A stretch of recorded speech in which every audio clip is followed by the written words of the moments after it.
आगे पीछे सोई और मिनका देह बिन और देहना वो हंस धरे न कोई।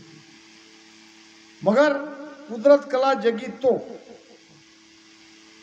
बिना कुदरत कला जगे आप मनुष्य जन्म लेने के हकदार भी नहीं हो। अरे ये भी कोई खुला नहीं कहता, कहने में क्या डरना। महाराज कह रहे जागे नाव तन तर हरियो, जागे नाव तन तर हरियो, जद तद केवल पासी, लाखा गुना खून पड़ जावे, लाखा गुना खून पड़ जावे, तो ही मीन खा दे आसी, बांधा मोख जके जन जासी, बांधा मोख जके जन जासी, जा रे नाव उदय हुओ घट में, जा रे नाव उदय हुओ घट में, बोरन भव जड़ आसी, बांधा मोख जके जन जासी। सारी बातें क्लियर कही थी। महाराज ने कुछ भी छिपा के नहीं रखा। बांधा मन, बांधा कहावे सो मन जानो, मोक्ष जके जन जासी, मोक्ष में वही जाएंगे। कौन? जारे नाम उदय हुए घट में, जिसके घट में नाम जगा है, कुदरत कला जगी है, सत्सबद जगा है, निज नाम जगा है, ये जगते ही बोरन भवजल आसी, दोबारा ये भवसागर में नहीं आओगे। कैसे जाओगे? जागे हो नाव। अब कोई पूछेंगे नाम जगा कि नहीं जगा, इसका क्या प्रमाण? इसका प्रमाण भी आपको ही देखना है। कोई दूसरा नहीं बताएगा आपके अंदर क्या हो रहा है, आपकी स्थिति देख के बताएगा। अंदर में आप कैसा फील कर रहे हो, कैसा प्रेम लग रहा है, ये तो आपको ही मालूम। जाग्यो नाव तन थर हरियो।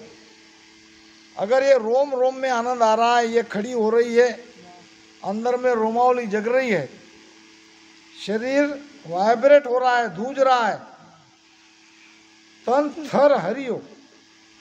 थर यानी क्या और हरियो यानी क्या? दो अर्थ है, हम बोल के निकल जाते हैं तन थर हरियो। थर यानी थरथराट, हरियो यानी डरना। हरियो यानी क्या? डरना। आपके शरीर के अंदर शरीर आपका थरथर कर रहा है और आपको डर लग रहा है, तो आपके अंदर कला जग गई। जागे नाव तन थर हरियो, जद तद, जब जाना हो तब, जब तुम्हारी चिट्ठी निकलेगी तब। कहाँ जाओगे? केवल में। केवल में ही जाओगे, दूसरी जगह नहीं जाओगे। न स्वर्ग जाओगे, न वैकुंठ जाओगे, न ब्रह्म के लोक में जाओगे, न शक्ति के लोक में जाओगे, न कैलाश में जाओगे। जाओगे केवल पद, अनंत पद में। अगर ये हो रहा है तो, नहीं हो रहा है तो चुप मत बैठो। सांगे त्याला टांगे, जो कह रहा है तुमको उसी को पकड़ो। ये एक व्यक्ति जा रहा राजा को मिलने के लिए, गांव में नया था, सामने मिल गया फतू बापू जैसा, राम राम तो राम राम। अब मैं ये गांव में नया हूं, मुझे राजा से मिलना है, तो आप बता सकते हो राजा को कैसे मिला जाता? तो उसने कहा कि किसी से झगड़ा करो, 2-4 थप्पड़ किसी को मारो, अब वही पकड़ के ले जाएगा आपको। सिपाही आएंगे, सिपाही ले जाएंगे राजा के पास, आपका उद्देश्य सफल। तो उसी को मार दिया। अरे मुझे ही मारा, अब दूसरा कहाँ है? सांगे त्याला, तुमने ही उपाय बताया तो तुमको ही देता हूँ। 2-4 थप्पड़ लगाया, मुझे मारा, चलो राजा के पास चलो। मैं तो राजा के पास ही जाना चाहता हूँ। आगे गया किराना दुकान में, तेल मंगाया सिर को लगाने के लिए। तो वो उसके हाथ से तेल का डिब्बा नीचे उलट गया थोड़ा सा। अब वो दुकानदार ने कहा कि तेल का नीचे गिरना अच्छा है, ऐसे हथेली पे तेल लिया था, वो नीचे गिर गया। तेल का गिरना अच्छा है, तुम चिंता मत करो, ये बहुत लाभदायक है। ऐसा क्या? फिर उसका पूरा पीपा नीचे। अरे मेरा तेल तुमने साली पूरा ही कर दिया, तुमने तो कहा तेल नीचे गिराना अच्छा है। अब आगे मिली एक बुढ़िया, बेटा कहाँ का है? कहने लगा माताजी मैं लंका का हूँ। लंका का है? बेटा लंका कैसे जली, तुम्हें तो पता होगा। हाँ पता है। बताओ ना मुझे। तो कह के बताओ कि जला के बताओ? उसने कहा कह तो बहुत बार सुना है रामायण में, जरा जला के बताओ। लाओ फिर माचिस की तीन लेगी, उसका ही घर जला दिया। अरे मेरा ही घर जला दिया, दूसरा किसको जलाऊं? कहने का मतलब तुम केवल सत्संग सुनो मत, गहराई से इसका चिंतन करो, और जो कुछ भी कह रहा है अगर उसके पास वो चीज है तो लेने की कोशिश करो। गुरु महाराज कल से एक भी साधु नहीं रहे कुछ। अब वो नहीं रहेंगे तो नहीं रहेंगे। महाराज कह क्या रहे कि बांधा मोह के जके जन जासी। इतने लोगों ने अगर सवाल मोक्ष पूछा, मोक्ष के लिए भक्ति कर रहे हो तो जारे नाम उदय हुए घट में, जिसके घट में नाम का उदय हुआ वो भवसागर में दोबारा नहीं आएगा। नाम का उदय हुआ कि नहीं हुआ उसका प्रमाण क्या? जाग्यो नाव तंथर हरियो, यानी शरीर थरथर भी करना और धूजना भी चाहिए, डरना भी चाहिए। तो आप केवल पद में जद तद अभी जाओगे ऐसा नहीं है, जब जाना है तब। जैसे मृत्यु का समय निश्चित है वैसे मोक्ष का निश्चित है। ये जन्म में है कि अगले जन्म में है कि अगले जन्म में है। लाखा गुना खून पड़ जाए तो ही मिनका दे। अब लाखा गुना खून पड़ना क्या? ये रामसनी होने के बाद, शब्द जगने के बाद कुछ भी हमारे साथ हो जाए तो भी हम अमरलोक में जाएंगे, ऐसी बात है कि नहीं? हम तो ऐसा ही सोच रहे, कुछ भी किया तो भी जमता भाई। पुराने तुम्हारे हाथ से कुछ भी दोष हो गए होंगे लाखों, वो मिल जाएगा। तो वो दोष देखा नहीं जाएगा, आपका भाव देखा जाएगा। आप कैसे इस भक्ति को धारण कर रखे हैं, किस प्रकार आपने निजमन दिया है, ये देख के आपके अंदर वो कला जगेगी, न कि आपके पुराने कर्म। नहीं तो तुम बहुत कर्मी हो जाओ, तुम्हारे अंदर हो ही नहीं सकता। तुम थोड़ा अच्छे हो, पुण्यवान हो, आ जाओ। पाप पुण्य का हिसाब यहाँ नहीं चलता, यहाँ तो केवल निजमन का हिसाब है। निजमन जिसने दिया उसका पुराना कर्म देखा नहीं जाएगा।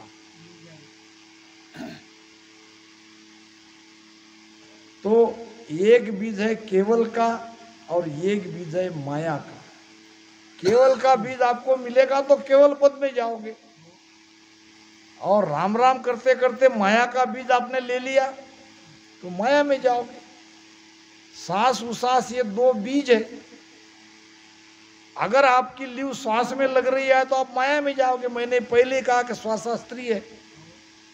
अगर आपकी उसास में लीव लगी है तो आप ब्रह्म में जाओगे। ये बीज का फर्क है। आप ध्यान करने की विधि कैसे अपना रहे हो राम राम करते करते साथ। महाराज कहते हैं केवल बीज असल वो संतो और उपावन काई। यानी सांस उसास के अंदर से जो पवन नीचे जाता है यही है उस देश का बीज। और ये भजन जब होने लगेगा तभी आपके अंदर में बॉडी वाइब्रेट होगी और तभी आप धुजने लगोगे। अब कोई 25-25, 30-30 साल से ऐसा ही हो रहा है, आगे नहीं बढ़ रहे हैं। अब वो न पूछते हैं न कोई जबरदस्ती से बताता है आपको। जबरदस्ती से बताने वाला काम नहीं, ऐसा भी हो रहा है, बहुत देख रहा हूँ मैं। गुजरात में था, मैंने कहा तू ऐसा बैठ, और ऐसा बैठने के बाद न तो उसके अब बीरा आ रहा है न पहले जैसा उसकी बॉडी वाइब्रेट हो रही है। अब लग रहा कि बहुत अच्छा आनंद आ रहा है। बोले अब आंखें लाल हो रही, क्योंकि वो वहीं खेल रहा था। उसको आगे बढ़ाने के लिए समय समय पर, ये देखो सबके साथ एक ही उपाय चलता ये भी नहीं है। आपका मन, आपकी बॉडी, आपका चारों तरफ का क्या कहते हैं उसको वातावरण कैसा है, सब देख के आपको विधि बतानी पड़ती है। डॉक्टर के पास जाओ आप, सबको टाइफाइड अगर हो गया, सबकी दवाई एक सरी की नहीं है। किसी को उसके साथ दूसरी दवाई लिखते हैं, किसी को दूसरी दवाई लिखते हैं। टाइफाइड की दवाई तो कॉमन है और दवाई में थोड़ा अंतर है। यानी शरीर का ये देख के जांच करते हैं उसको, और तो कोई दूसरा ये नहीं है, तो चलो उसको भी निकाल दें। तो माला फेरने वाले के अंदर कुदरत कला नहीं जगेगी। पच के चले गए, मर गए बेचारे, कुदरत कला नहीं जगी। दूसरा, ज्ञानियों के अंदर कुदरत कला नहीं जगेगी। ज्ञानी कोई भी प्रकार का हो, ज्ञानी अरत माय जो सो अर्था सुन्यारा, क्यों कर लके पिंडत को सायब, सत स्वरूप विचारा। सारी वाणी मुकदगत हो गई, दुनिया भर का ज्ञान संग्रहित कर लिया। समय समय पे ज्ञान से कोई उसे हरा नहीं सकता। क्या कहलाएंगे वो? ज्ञानी कहलाएंगे। भजन किए बिना कुदरत कला नहीं जगेगी। ज्ञान कितना भी पढ़ ले, पढ़ ज्ञान अर्थ सोई सीखा ताकू आगम नहीं। पढ़ के साखी कहेंगे, ज्ञान कहेंगे, मगर अगर वो भजन नहीं कर रहा है, अगर उसको ये कुदरत कला नाम की कला में नहीं जाग रहा है, वो हमारा भरम निकाल नहीं सकता। अर्थ करे कर ज्ञानी थाका, व्याकरण साज भागवत बाचे, अर्थ करे वो भारी, और याको मूड़ पड़े जे घट में देहत काल को मारी। व्याकरण साथ के एक शब्द का कई प्रकार के अर्थ करके भागवत गाते हैं, भागवत करते हैं, भागवत सुनते भी है। कई प्रकार के अर्थ है, प्रमाण भी देते हैं, मगर कुदरत कला अगर नहीं जगी है तो ये कोई काम का। एक लड़का भागवत सुनने के लिए ऐसे सामने बैठता था, और वो भागवतकार आके बैठते थे तो वो देखता था कि उसके पहले लड़का आके बैठा है, बाकी लोग तो धीरे धीरे आ रहे हैं। दूसरा दिन वैसा ही लड़का बराबर बैठा रहा, वही उनके आने के पहले। ऐसे 7 दिन निकल गए, लड़का सबसे पहले हाजिर। और भागवतकार भी एक से एक बढ़िया प्रमाण है। भागवत में तो सारी कथा ही है, पूरी कथा ही कथा है। ये राजा, वो राजा की कथा, उस राजा की कथा, और बड़े चाव से वो लड़का सुनता था। 7वां दिन आ गया, महाप्रसाद का समय हो गया। और भागवत की वो महाआरती भी हो गई। अब भागवतकार वो लड़के की तरफ देखकर लड़का वहां से जाए नहीं। अरे बेटा अब हो गई, कथा हो गई, 7वां दिन भी हो गया, आरती भी हो गई, अब भोजन की थाली लगी है, जाके भोजन करके चलो अपने घर पे, अब क्यों बैठे हो? लड़के ने कहा महाराज आपने बहुत बढ़िया भागवत सुनाई, अच्छी अच्छी कथा सुनाई और बड़े चाव से मैंने सुना, एक एक प्रसंग आपने ऐसा दिया। भागवतकार खुश हो गया, ये तो उसकी महिमा हो रही ना। फिर अब बेटा जल्दी से भोजन करो और निकलो। नहीं थोड़ी एक बात रहेगी। अब क्या रहेगी वो भी पूछ लो। जल्दी से भोजन करो, मुझे भी जाना है, तुम भी जाओ, सब लोग अपने अपने घर पे चले जाएंगे। नहीं मेरी एक बात है, थोड़ी सी शंका रहेगी। बताओ क्या? 7 दिन तक आपने बहुत बढ़िया भागवत हमको सुनाया, मैंने भी सुना और लोगों ने भी सुना होगा, खूब आनंद आया। मगर एक बात मेरी समझ में नहीं आ रही है कि अब मुझे करना क्या है। सुन तो लिया और इसने सुना तो दिया, आगे क्या करना है ये तो कुछ आपने बताया नहीं। आप बताएगा क्या? उसमें है नहीं तो क्या बताएगा? लड़के ने सब कुछ अपने मन से समझ लिया कि ये राजा का ऐसा हो गया, उसका वैसा हो गया, उसका वैसा हो गया, तो आगे के आगे कुछ न कुछ उपाय बताएंगे, ऐसा नहीं होना चाहिए। मगर वैसा कुछ वहां मिला नहीं, तो ऐसा ही चलता है। तो ज्ञानियों को ये कुदरत कला का भेद नहीं मिला और ना मिलेगा। औरत करे कर ज्ञानी था का नेक, नेक यानी इतना सा भी, थोड़ा सा भी मिल जाता तो वो उसको पार ले सकता था। इसलिए ये ज्ञान अभी तक यूं ही पड़ा रहा। संत मोहनदास जी महाराज कहते थे कि ये ज्ञान को छुपा के रखना बहुत बड़ी गलती हो गई। आज 250-300 साल हो गए गुरु महाराज को जाके। 300 साल में कितने ज्ञानी मर गए। अगर ये उस समय हर एक कॉलेज में लाइब्रेरी में रहता तो बड़े बड़े ज्ञानी इस ज्ञान को पढ़ते। पहले पढ़कर समझते, बाद में भजन करते। हम जैसे सीधे साधे भोले वाले लोगों को मिला, ना हम समझ पा रहे हैं, ना उतना भजन हो पा रहा है, और चल रही है गाड़ी। क्योंकि ऐसा कोई विवेकी, कोई बुद्धिमान अगर ध्यान करके इस कला को प्राप्त करता है, वो कई लोगों का उद्धार कर सकता है। महाराज ने 2 तरह के, मेरी मेहर 2 तरह के हंसों पर होती है ये बताया है मेहर के अंग में। एक भोला, दूसरा ज्ञानी। भोले पर तुरंत मेहर होती है। अब भी भोला कौन? जैसा कहा गया वैसा मान लिया और करने लगा, ये क्या हुआ? भोला। ज्ञानी कौन? जैसा कहता है उसका किंतु परंतु निकालने वाला, उस पर विचार करने वाला। ये ऐसा ही नहीं हुआ तो वैसा हुआ, तो वहाँ तो ऐसा कहा, यहाँ तो ऐसा कहा, ये तो ऐसा कह रहे। मन में थोड़ा सा किंतु परंतु आ गया तो बात गई। तो भोले पर तत्काल मेहर होती है, ज्ञानी पर थोड़ी देर से मेहर होती है। मगर भोला किसी को तार नहीं सकता। भोला स्वयं का उद्धार कर लेगा, दूसरे को क्या बताएगा भोला बेचारा, सीधा साधा।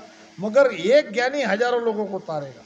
ये महाराज ने कहा है, मेरा एक ज्ञानी पे अगर मेरी मेहर हो गई तो वो हजारों दूसरे नए जीवों को तारेगा।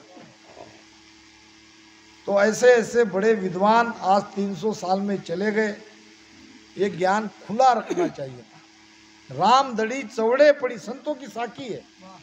राम दड़ी चौड़े पड़ी, हर कोई खेलो आए, दावा नहीं है संतदास जीते सो ले जाए। इसमें किसी का दावा नहीं होना चाहिए। जो जीतेगा, जो भजन करेगा वही ले जाएगा। जीतने का मतलब क्या है? भजन करेगा, ज्ञान को समझेगा, भजन करेगा, बैठेगा, वही ले जाएगा।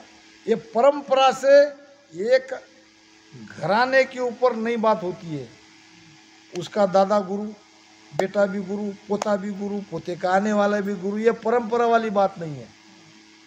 पढ़ियो जस में गुण घणो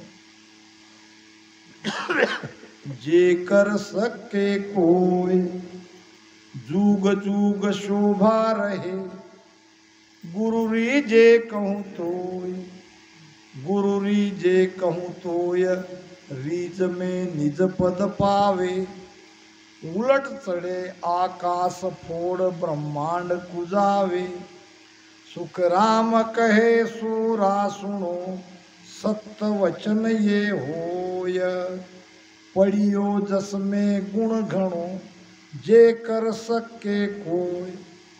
अब क्या है जस, कहाँ पड़ा है, उसमें कितना गुण है, ये समझना पड़ेगा। जस किसको कहते हैं? सहजराम महाराज का एक हरजस है, पढ़ो जस क्यों नहीं लीजे रे, मना मुख राम रटीजे रे, ना कोई घासे जीवड़ी रे, ना कोई लागे ना कोई पांत निहार, रे बंदा क्यों नहीं सिमरे राम, पढ़ो जस क्यों नहीं लीजे रे, मना मुख राम रटीजे। क्या है फिर जस? जस यानी सहज उपलब्ध होने वाली वस्तु। ये देखो, क्या लगा मुझे, जीभ घस गई, किसी को पैसा देना पड़ा, सहज। जैसे श्वासा सहज आती है वैसे हम सहज राम राम करते हैं, और ये सहज राम राम आप नहीं कर रहे हो, ये है जस।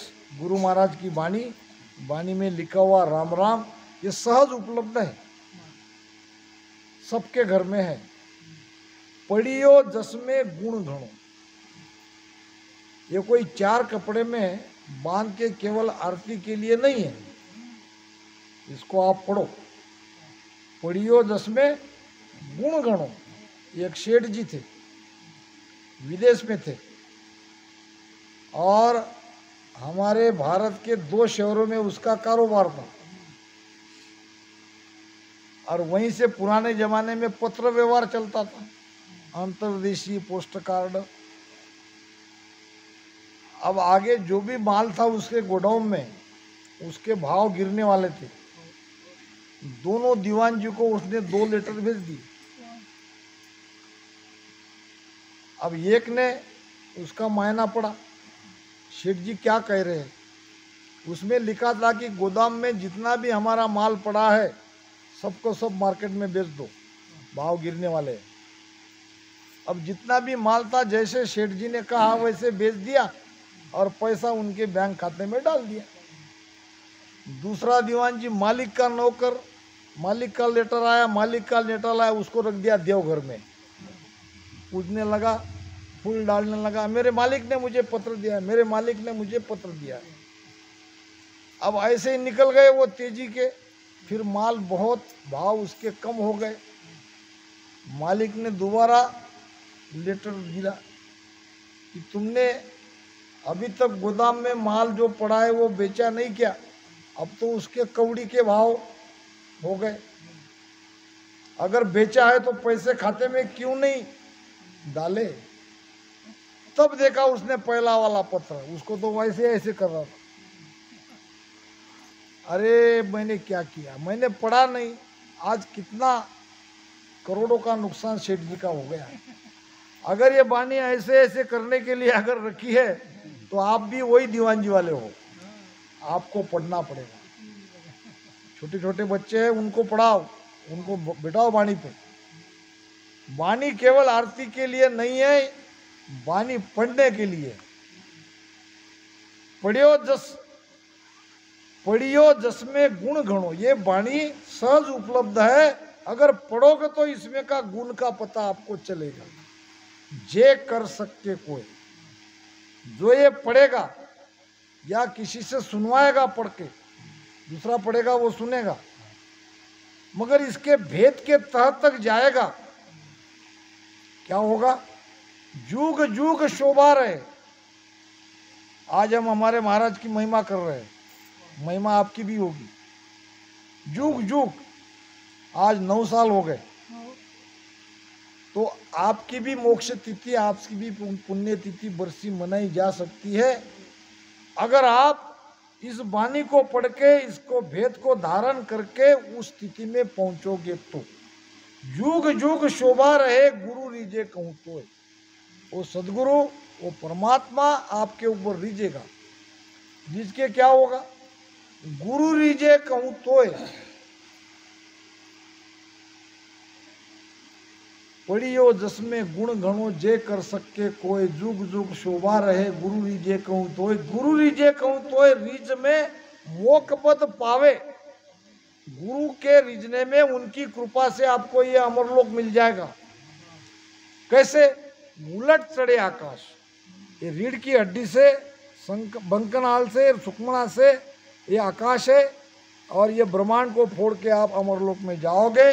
उलट चढ़े आकाश, फोड़ ब्रह्मांड को जावे। सुखराम कहे सुरा सुनो, हे शूरवीरो मेरी बात सुनो।